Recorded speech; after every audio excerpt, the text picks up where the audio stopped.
Okay, first review of the week is Underworld, Scorching Sun, a lit RPG series written by Paul Thorne. I can't remember if it's the sixth or seventh book in this series, but it's getting on there. It is 358 pages, $5.99. It's available on Kindle Unlimited, and here's the author's description. Passing through the vampiric gate, Elorion enters the true heart of the underworld for the first time. The sooner he completes his mission, the sooner he and the girls can return home. The task is impossible at his current level, so he follows the lich down the only viable path, a path laden with bodies and blood.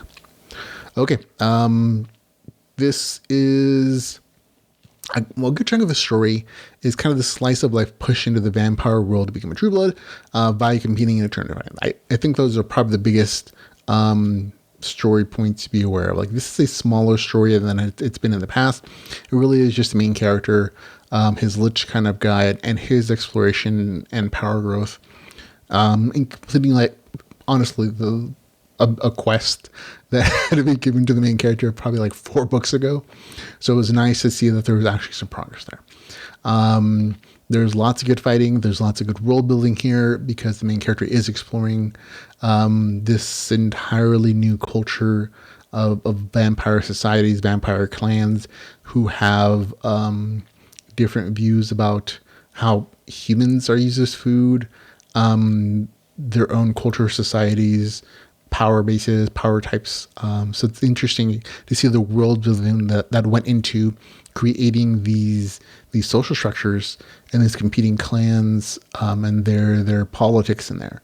So I was really impressed with the depth that the author put into thinking about those things and not making them boring. There's always tension. There's interesting, conflict between these different clans. And I liked that. I wasn't surprised with the outcome of the story because the main character kind of has to complete this quest to continue on with the series. So the results of it were for me, never in question. But that didn't mean I didn't like the journey. It did, however, feel a little more solid because, like, I was following him through this world and these combat and this tournament fighting, with in my mind always knowing he was going to have a particular outcome, which I won't spoil. But it made the journey a little less tense because, again, I already kind of had figured out the outcome. Otherwise, the story just kind of ends. But that didn't make the journey unentertaining. It just meant that there wasn't that surprise. There are surprises in the story, and there are definitely other great things in there. Like I said, the action, world building is really good. But that outcome was never really in doubt for me. There are, however, some really great moments. The sacrifice of the main character's humanity to some degree to fill to kind of infiltrate this vampire society. I thought that was really nicely done.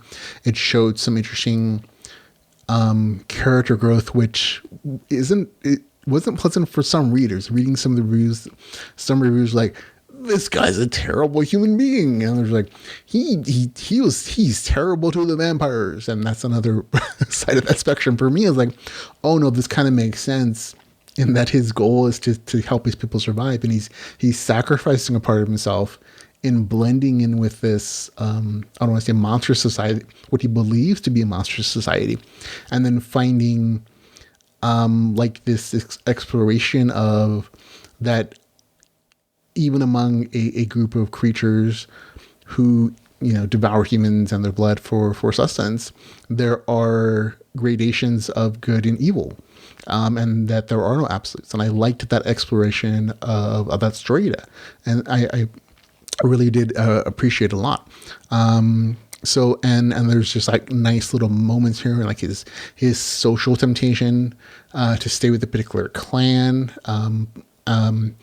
There's mass murder that he has to respond to on an emotional and growth level.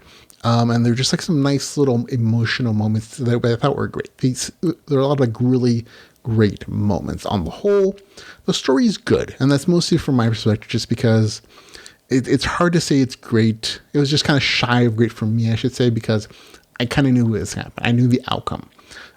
Because of having followed it this long, like, he has to have this outcome. Otherwise the story doesn't continue on. And so there's just like, oh, I kind of know what's happening. But the structure along the way was just still entertaining. I like a lot of great moments. I was like, that's a really good storytelling, event. And like, that's a great world building exploration. These are some really good fights. I thought there were, but because I knew what was happening, I felt like the story was like, oh, a little predictable in that I knew, I figured out the outcome. But if you're a reader who hasn't done that, you probably think it's going to be great because, like I said, there's some really good world building storytelling that happens in here. Some great moments for me. So for me, it's just a little bit shy of grade. It's going to get a 7.8 out of 10, which is like, again, just a couple sub points from great. It's nearly great, not quite there for me, unfortunately, but it's really, really good. That's Underworld Scorching Sun, a lit RPG series with a score of 8 to 7.8 out of 10. Definitely a high recommend.